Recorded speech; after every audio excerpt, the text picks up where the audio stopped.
In this take-up video, we're going to talk about case 6, which is pretty involved, but it also covers a lot of actually really important stuff that you should be able to do once you leave this course, especially if you never take accounting again. It's actually pretty useful.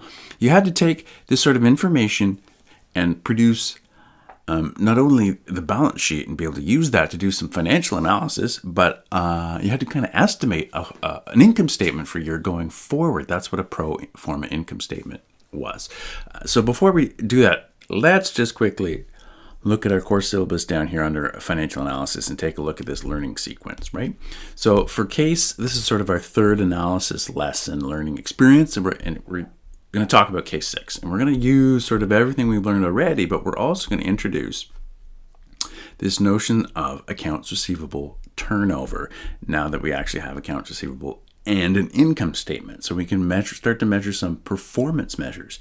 We're also going to introduce return on equity and return on sales, and we're going to introduce using some of these tools to value a company, some possible ways to come up with what a company is worth, because it's not just what the equity says on the balance sheet.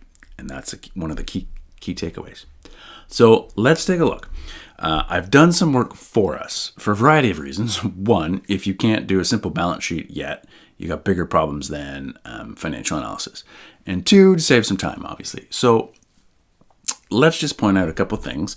Let's say this is the date, and a pro forma income statement, again, to reemphasize, is a projected income statement into the future. So it's for the year starting today, this same day, right? And I've made a space over here for some of our financial analysis ratios. So what did I do? Well, I've just took everything that was listed here and I put it in another balance sheet. And this is a possible order. Now, these are most certainly your short-term assets, which we're soon going to be calling current assets. Your cash, your receivables, fuel inventory, which is the fuel that goes into the tanks of the truck that you sell to customers, not the fuel that makes the trucks move, like not the gasoline or diesel, right? It's the heating fuel. And so this is actually a merchandise business, which we don't really learn the accounting cycle for yet, but we can still use it for financial analysis. Office supplies, and then the rest is long-term, and that's where this isn't necessarily the only way you could order these. If you thought the trucks were the oldest and the most worthless, you would list them last. These storage tanks are the things you would see in big fields, huge metal sort of cylinders that hold fuel probably. They probably last a long time. They just sit there. They don't get a lot of wear and tear really. But this might not be the order. Just be aware of that. This is most likely the order. Salaries and accounts payable could change position. Taxes payable depends on what type of taxes, but income taxes might be due in a month or two. It depends. And then bank loan is most certainly your one and only long-term debt. We've totaled everything. There's our equity. So what is the business worth? Before we do that, we have to answer the questions that were in sort of our case. It said we were supposed to make a balance sheet. And then, as you should know by now, you cannot analyze a company without the income statement and, frankly, the cash flow statement too, but you're not learning that. So then, after you've done that, do your ratios, analyze the financial position and performance, and come up with a value, which is totally new. So let's finish this so we can do what we're supposed to do. Right? So what we now need to accomplish is an income statement. Now, down here, there's information towards the bottom that there were 400 customers with average sales of $1,000 a year. That clearly makes our revenue $400,000. The rest, not so obvious. So what you do in this situation, and to be honest, most of the time in this course, you're just going to be given the information for the income statement or completed the income statement, but this is still a useful skill of analysis and perception. So you've got to think, what would a business like this that goes around filling up people's heating oil tanks, what would it have? What costs would it have? Well, clearly, it's got salaries. You have essentially 2 full-time truck drivers during the 6-month busy season and a part term. So that's like 2.5 people. Right? And then there's an office clerk who's full-time. So you got 12 months and 2 full-time for 6 months and then half part-time. Who knows what part-time is? Part-time for 6 months. So you got 6, then 3, which is 15, and then 12 for 27 months of labor. And who knows at what rate? You don't really know. Well, let's just do what it could not be less than, right? Which is minimum wage. So let's just put salaries. So we settled on, I said, and you could come up with something else. Again, this is an estimate, right? 27 months, which is 2 years and a bit, right? 27 months. And we're going to say in 27 months, there's approximately, 4.5 weeks in a month. And each week, a full-time worker works 40 hours times minimum wage, which time I made this video is $15 an hour. That's about $72,900 in salaries. And that's the least it could be probably, right? Because there's no way a truck driver with a license to drive a big truck like that, or someone qualified to repair them, would be making only minimum wage. So this is absolutely the low end of salaries. Could be more. So what else would you have though? Well, clearly you'd have some supplies expense, right? And this is where it gets difficult. What else? What could we have? What could we have? What do they do? Well, think about it. Take a look at the assets. That's one of the easiest ways to think about what they would have in a way of expense. So what they do and what they have or what they don't have. So they got equipment and they got trucks and they got a repair person. So obviously they must have repairs and maintenance expense, right? Let's just make our list. What else do they sell? Well, they sell inventory. So what happens to the $17,000 of fuel inventory on hand right now when it's sold? Do we still have it? No. So it's not going to provide a future benefit anymore once we've sold it. So guess what?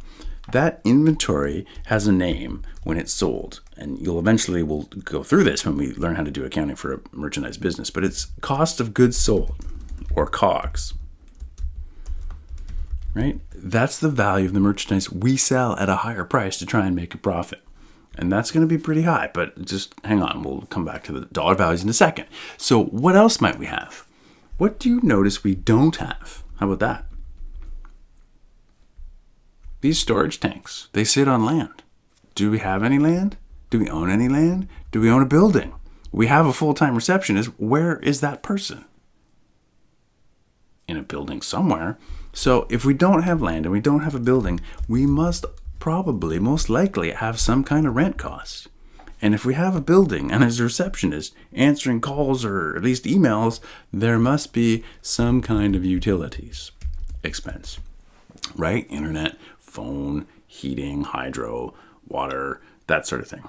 There won't be any property tax because we don't own any property, but there will likely be trucks driving around town delivering fuel. Well, the fuel that we're selling isn't the fuel that makes the trucks move, so there's going to be some kind of fuel cost, right? There's got to be. So you can call it gas or diesel, fuel cost, whatever. Another thing, take a look over here. If we owe taxes, we must have a tax expense, whether it's income tax or otherwise. There's some kind of tax cost we've got. We also have debt. If we have debt, we must have interest expense. The cost of borrowing that money. And I don't know about you, but if you have a whole lot of things that can explode, you probably need this. So you need this even if you don't sell things that explode, but you definitely need that just even for the trucks that are driving around, right? So there's be vehicle insurance, but you'd also need liability insurance if anything went wrong with your fuel storage tanks or the trucks or anything. That's a pretty good list. Why don't we just see how much that adds up to? I think you'd be surprised. So supplies, they will be, who knows, a couple $1,000s a year, no big deal. Repairs could add up. Who knows what that could be? I mean, I don't think I've taken a vehicle in and it had it be less than $500. So if you got somebody who's busy enough to work part-time for 6 months, the busiest 6 months, then it's probably going to be thousands. I bet it's got to be at least $5,000 or more. Probably more. Let's make it 8. Why not? The cost of goods sold. It is rare for a merchandise business, to sell its inventory for more than double. So if the retail value of the fuel they're selling is $400, it's very unlikely that it cost them less than $200,000. In fact, it probably costs more. But there's no way. It's very, very rare that the cost of the merchandise you're marking up is less than half of the final price you've marked it up to. It's almost half or more usually. I can't imagine your rent being less than $1,000 a month, so that's $12,000, and utilities easily. The lowest, worst, crappiest internet is $70 a month. Well, that's $800 right there. So I bet heating, internet, long distance charges if you've got them for your phone, business phone lines, landlines are $500 a month right now at the time this video was made. So I mean, this is easily going to be $5,000. Gas, no. Business vehicles you drive all day long, every day of the every business day, right? So I bet you these trucks burn through $20,000 of fuel driving around. 2 of them, right? All week long. During the busy 6 months, I bet it wouldn't be difficult at all. Tax, it depends how much profit you make. Who knows? Let's leave that to the end, actually. So a good long run interest rate's about 5%. So 0.05 times the money we owe is probably about $1,500. That's a good guess. And insurance, who knows? Who knows? My home insurance is about $500 a year. So I bet it's going to be more than that, but it'd be a few thousand. You got driver's insurance. That's $100 a month. You got 2 vehicles. I bet it's easily $3,000 to $5,000 a year for this. So what's that equal? Well, total expenses are going to be, and again, this is really rough, right? And one of the advantages of spreadsheets, of doing this on a spreadsheet, is that if you want to change something, it becomes very easy to change a number and see what happens to your net income, or your profit, or your ratios, et cetera, et cetera. So let's find our difference. We got $73,000 profit. But if I was off, and this cost of goods sold was 60% instead of half, well, that would be $240,000. Look what happens to a profit now. Takes it down by more than half. And we know we lowballed salaries. If they were $20 an hour, watch what would happen now. And we've almost wiped out profit with just those 2 small changes, right? So you can be way off unless you got a few years of historical data, or you've got other businesses that are in the same field. This is really tricky work. You can be way off, huge margins of error. But let's say we're right, and let's proceed. So we'll make it look pretty because, that's part of what we're learning how to do. So we're going to put our lines in that show we added this up. So there's our income statement done. Now to do financial analysis, and now we can do financial analysis, we've got both. So we're going to do our ratio calculation. So our current ratio, we've decided that these down to supplies are our current assets. We're going to divide those by our current liabilities, which are these 3. Bank loan is the long-term one. So current assets divided by current liabilities gives us a current ratio of 1.9 almost. And that's pretty good. 2 is ideal. That's pretty decent though. Quick ratio though. How are you going to offload fuel? Right? So if you're in a crunch, it's things you can liquidate immediately, and those are often things listed above supplies or inventory. So that would be these 2 current assets divided by the same quantity of liabilities. So these 3. Oops. Here we go. And that gives us a quick ratio that's still greater than 1. So those $44,000 of current assets can cover the short-term debt. No problem, right? So that's good.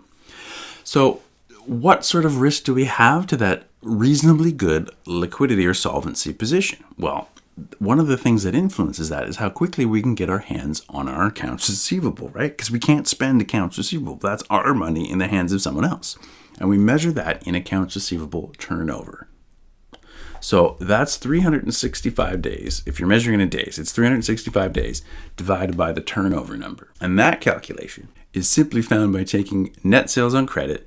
And if you see all of them, we're going to pretend that all these $400,000 of sales are on credit, which is usually the case, right? The workers, the drivers that come in the old days. Everybody where I live now, probably you too, right? Everybody has natural gas. So this doesn't happen much anymore. But in the old days, they'd drive up, they'd fill up your fuel tank, they'd leave you the bill, and they'd drive away to the next customer. So everything would be credit sales, right? Which you need for this formula. So it's net credit sales, which is 400,000, divided by average inventory. And that's accounts receivable here. And oops, we don't have last year's average. Well, when you don't have it, if you have it, you must use it. If you don't, you can't. So we're going to divide it by this to get our accounts receivable turnover.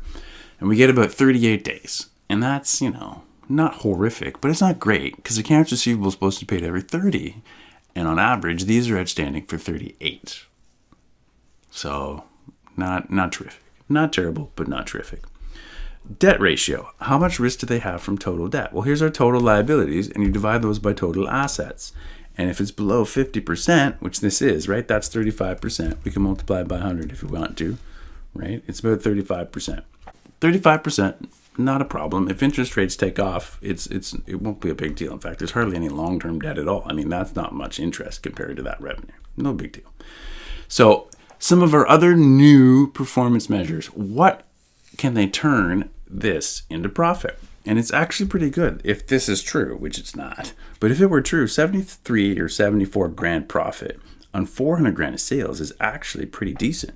So this divided by this times 100 gives you 18.4%, right? All these return ones are percentages.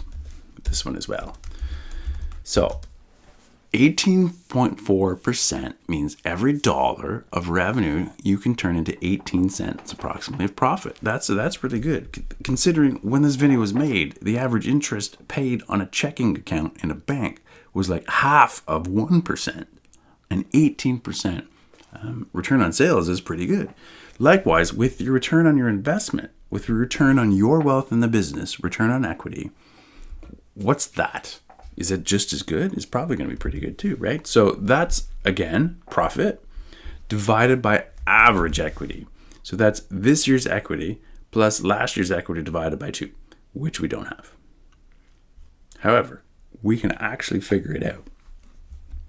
If this is, assuming, so if this is our equity now, right, and this is a projection,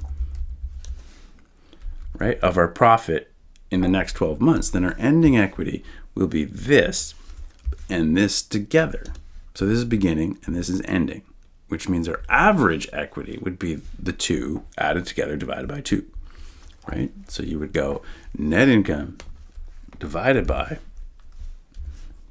beginning equity plus ending equity divided by 2 would be average equity times 100 to make it a percent, and you'd get, holy smokes, 48% return on your equity, right? Which makes about sense because there's our equity when we started and we made that. That's about half of that. And that's what our return on equity is, right? So one more time, the reason this is, we did this trick is because this is our ending equity now, and in 12 months, starting now, this is our estimated pro forma profit. Well, net income is your change in wealth. So if this is our wealth now, and we make this much wealth during the coming year, then our ending wealth will be this plus this, which is the 191 that I did. And that gives us return on equity of 47%. Again, you can't find a safe investment like a bank savings account that pays 2 or 3% right now when this video was made. So what is 47% worth? How much would you pay for that? Right? Because we're ready to do analysis, and the analysis is this company's okay, assuming all of these are right? Your conclusions are always based on, I suppose tax would be about $15,000. Forgot that one. Tax would be about $15,000. Notice how all these adjusted? That's the magic of using cell references. You should never pull out your phone or your calculator to calculate these and type the number in. You should always be using these cell referenced formulas so that you can change values and see what happens, or change mistakes and not have to recalculate everything. So off that tangent, this is still a good income, right? We got pretty good, pretty decent current ratios. They're not at risk because we're collecting our accounts receivable reasonably well. We're not overburdened with debt, and our sales and equity, return on sales are through the roof. Do we have other concerns? Well, yes, the trucks are old, our equipment's old, our customer list, it's not that big. And how much do we draw out for ourselves? We don't know. It doesn't look like we're drawing anything out for ourselves. Is this worth the investment? Well, First of all, the question was, is this worth $20,000? They offered us 20 grand for this. Well, good grief. There's no way this is worth 20. But that begs the question, what is it worth? And there are a couple things we got to talk about to figure that out. As strange as it might seem, one of the most difficult things in business to do is come up with the value of a company.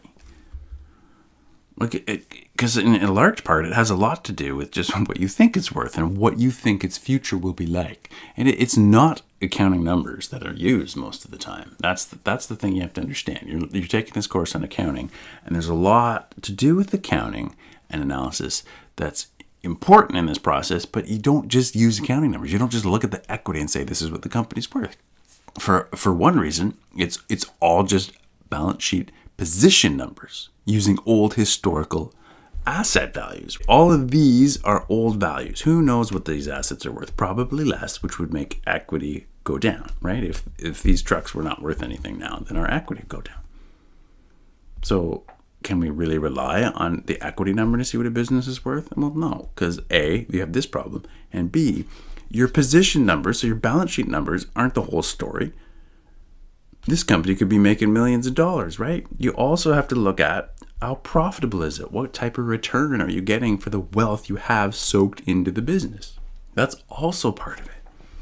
So it's actually a very complicated process. People get paid a lot of money actually to work on these questions, work on these problems. And there are a couple methods I want to talk about. The first one of the most common, simply because it's actually the most mathematically and theoretically sound, is something you should have already learned if you've taken grade 11 math. If you've taken your grade 11 functions course, you should know how to calculate the present value or the future value of money, right? So what you do for net present value is you actually have to estimate all the cash, the net cash, so that the net cash coming in, it's almost like profit but not cash. It's cash, right? All those cash flows coming in the future, all those years out into the future, what are they worth today? Discounting them to the present value of those cash flows, right? And then you add all those together, and in theory, that should be the value of the firm today. The problem is it's complex because there's a lot more involved than my simple summary I just gave you. And at the end of the day, no matter how good you are at these complex tasks, no one can predict what the cash flow is going to be for the business perfectly, unless they have a crystal ball. Like, there's no way to know. So this has strengths and weaknesses, and it's beyond the scope of our course, so we're not going to do it. But there are other methods that are often used, at least just to gauge if the value a business has is comparable or to ballpark if it's reasonable. And one of the easiest is just look at the stock market's value of the company's equity. How does the stock market value that? And that's really easy. You just look at the current stock price and you multiply it by the number of shares outstanding, because a corporation's equity is sold off, right? A stock or a share, same thing, is a piece of a corporation's equity. And the stock price is the value of one of those shares. So when you multiply that by all the shares, so for instance, if a company is worth $90 and it has a 300 million shares outstanding, right? That's 27,000 million, or $27 billion is what that company's equity is deemed to be worth by the market. That's actually got a name. It's called market capitalization. And yes, you should remember that, capitalization. So market capitalization is the market value of a company's equity. So it's really easy to use. The problem is, not all firms are corporations and have shares. And even if they are, not all corporations have their shares listed and trading on a stock exchange. So then the market value of their shares is really hard to find, if you can even determine it at all. But then just because someone is willing to pay $100 for a stock doesn't necessarily mean that makes any sense. People can often get on a party and realize that they've just bought in an extremely high price and the stock is about to crash, because investors can be irrational, both up to the upside and to the downside. People start panicking, they sell the stock at ridiculously low prices. So it's not always the best measure.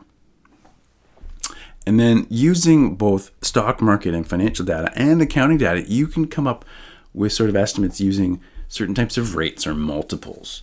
So the one we're going to talk about today is return on equity, this one, right? Where you use the return on equity that the firm is giving you and you compare it to other investment opportunities and to see what the return on those are, to get sort of a gauge of what the value of the business might be.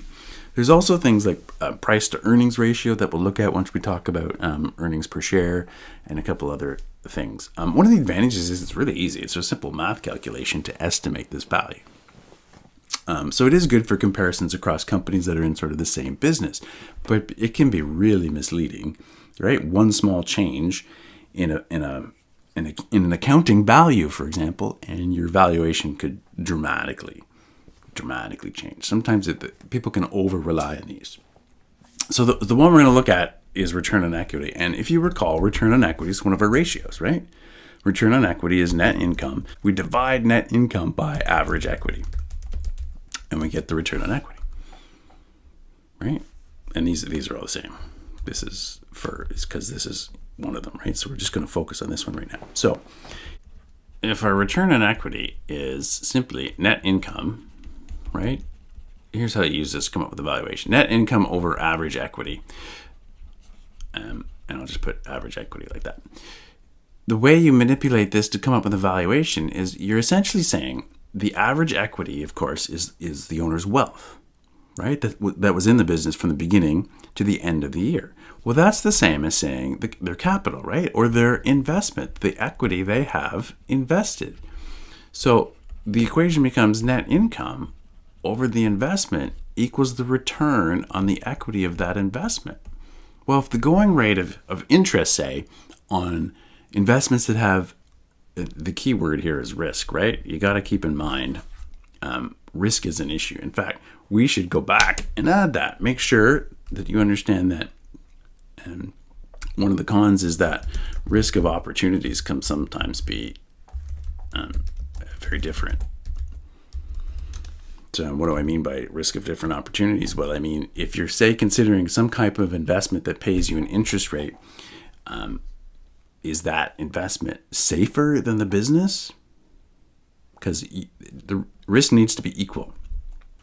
So I'll even add that. The risk should be equal, if you can even read that. That says equal. So let's say it's 6%, and in math, as a decimal, 6% is 0.06. So if going rates of interest are 0.06% and you made, let's go back for a second and check this out. We're saying this business has made $58,600 of profit. Now, assuming the business owner does not work in the business and they make 56, so was it 58 or 56? No, I can't even remember. It was $58,600. So $58,600 of profit over what investment? What degree of equity invested in something that pays interest will earn you $58,000 and that be 6% of your investment? Well, that's a really simple algebraic calculation, right? So that means X becomes 58,000. I'll save you the algebra, but X will be 58,000 over the rate of return. And that's what you have to remember, right? So valuation, in other words, the investment value, the valuation is equal to the return in dollars over the rate, the going rate out there in the universe. And if we did that, what would we get? So this is sort of using our return on equity as a way to come up with the value. Well, our value would be simply this, and I just made up 6%, but we'll use it. 6% would then give us almost $1 million this business is worth because of its ability to generate profit. Don't forget, though, if I was wrong about this and they were all paid $20 and our cost of goods sold was actually $240,000, the business wouldn't be worth anything because they'd be losing money. Of course, you wouldn't pay tax if you're losing money, right? But it's still, that's a dramatic difference in value, $155,000 compared to $1 million.